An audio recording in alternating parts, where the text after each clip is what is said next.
Hey everyone, welcome to the channel. All things Middle Earth here with a video on the Elrond legendary event. We're going to talk about the requirements you need to unlock him, what I'm going to be doing personally to farm and unlock him, the marquee characters, how much they're going to cost if you're going to go for them, and what the options are for free-to-play players. So stay tuned.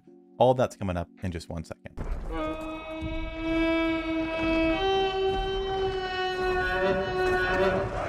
Okay, I wanted to make a video talking through the different options in regards to how to unlock Elrond, what characters we can use and are going to be required, how marquee events work. I've seen lots of videos on different data mines, the suggested requirements, speculated requirements. We've done our own speculations and all that kind of stuff. So I wanted to put everything in one place, as well as some information for free-to-play players, or advice rather, on how I would proceed if I was playing as free-to-play and what I'll be doing on my free-to-play account.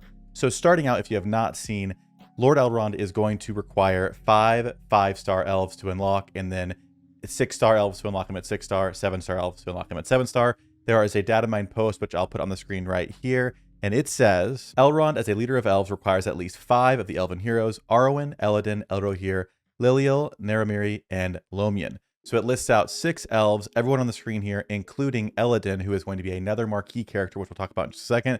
You have to choose between 5 of those characters that we have and get them to at least 5 stars to then unlock Elrond. Now I'll make this very quick for free-to-play or very low-spending players. To unlock Elrond the first time around, you will need to spend money. If you're not going to spend money, there is a very, very low likelihood that you will unlock him. There are a few situations where you could potentially farm gems every single day through your arena payout, through your daily objectives, and then when Arwen's chest comes out to unlock more of her character shards, or Elladan, or whatever it is, there is a chance you could get one of them unlocked and then farm the other 4 elves.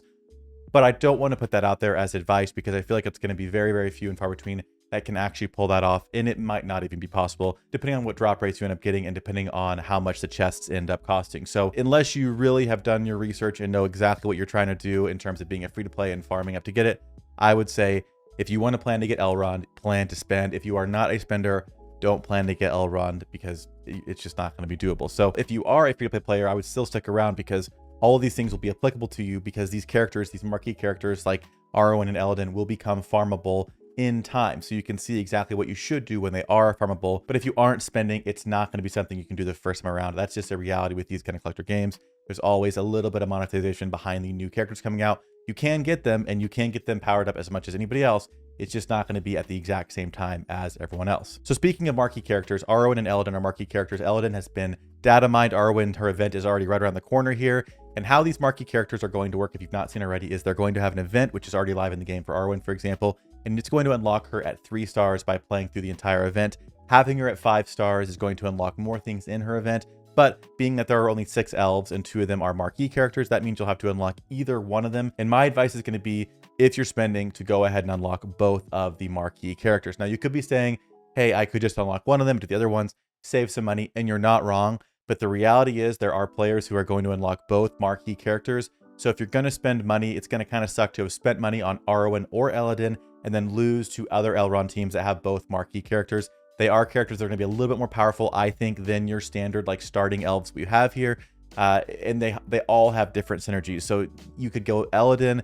He's got some synergy with Elrohir specifically. They work together, so that could be very good. But then again, Arwen does have some bonuses for Rivendell teammates. I wouldn't be surprised if there's things in Elrond's kit specifically that have to do with Arwen. So either way, if you go one or the other, you're going to be missing out on something. And if you have them both, you're going to have an advantage. So if I wouldn't spend money if you're not going to do both, because it would suck to spend. You know, we're going to talk potentially upwards of $100 per character. It would stink to spend that much and still get beat by other Rivendell teams who just have one more marquee character. And again, it could be close, but I'm just going to go ahead on the limb and say, if you've got both of them, you're going to have a better chance at winning. So get both, or just wait and just keep farming what else you're working on and then get to this team when they are farmable. So speaking of prices, I mentioned over $100. I want to put some stuff on the screen and talk through this as quickly as I can, so hopefully it's not too confusing. Now, here we have the pull rates for Arwen. So as you can see, for her, you're going to get her at 3 stars for her event. You're going to need 210 shards to unlock her to 5 stars from the 3-star mark. And if you were to pull the most likely shard amount, which is 17 every single time, which is the most likely at almost 70%. So if you just get the statistically most common thing every single time, you're going to need about 13 of her chests to get her to 5 stars. Now, the thing we don't know, at least to my knowledge, is how much the chests are going to cost. I've heard 600 gems, but I could not find that in the data mines myself. If you know, let me know down below and I'll pin that comment.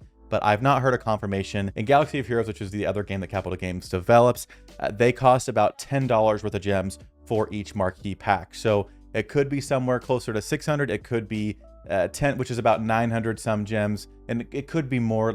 We just don't know. So I personally am planning on matching what it looks like in Galaxy of Heroes, because that makes the most sense to me, that they're going to at least match those price points for marquee events. So I'm planning to spend about $10 per chest for Arwen, which is going to put me around $130 to get her unlocked to 5 stars. Now, if I get lucky, that number could come down significantly or slightly.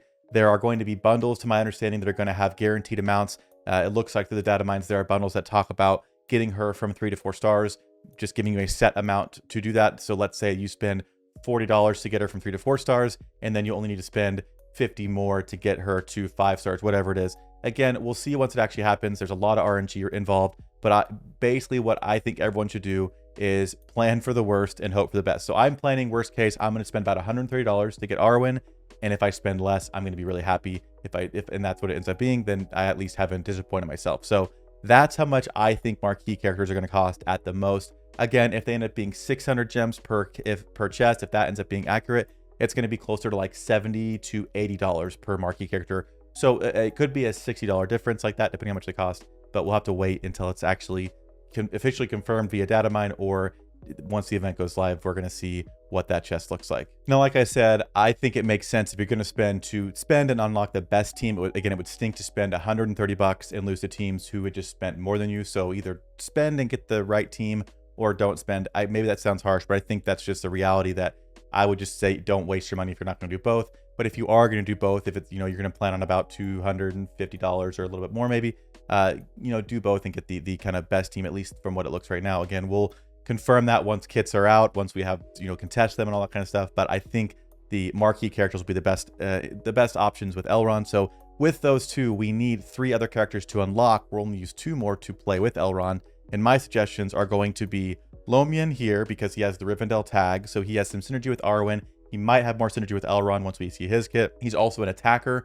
So we have characters like Arwen, who are support, Eladin, who's a tank, Elrond, who's a healer, Elro here, who is an attacker. And to me, it makes sense, since you have quite a bit of support and tank with the other 3, it makes sense to have 2 attackers. So I think Lomian makes good sense. The next one is a very obvious one, and that is Elro here. He has specific synergies with Eladin, so absolutely you're going to want to get Elro here. He is farmable through guild campaign. Again, Lomian's farmable with the normal energy. He's on a hard node, so you can farm him 5 times a day, or attempt to farm him 5 times a day. And I would personally be refreshing about 2 to 3 times if possible, to try and get him unlocked as quickly as possible. We don't have a date for Elrond yet, but if you're trying to make sure you get it done, I definitely would get it done sooner rather than later. Now, in addition to Lomian and Elro here, I'm going to suggest Naramiri as the 5th unlock. The 5th one you're going to use to unlock Elrond. She wouldn't be one that I would play with in the team, because I think Elrond fills that healer spot more than she's going to, so you're not going to be missing a whole lot without her.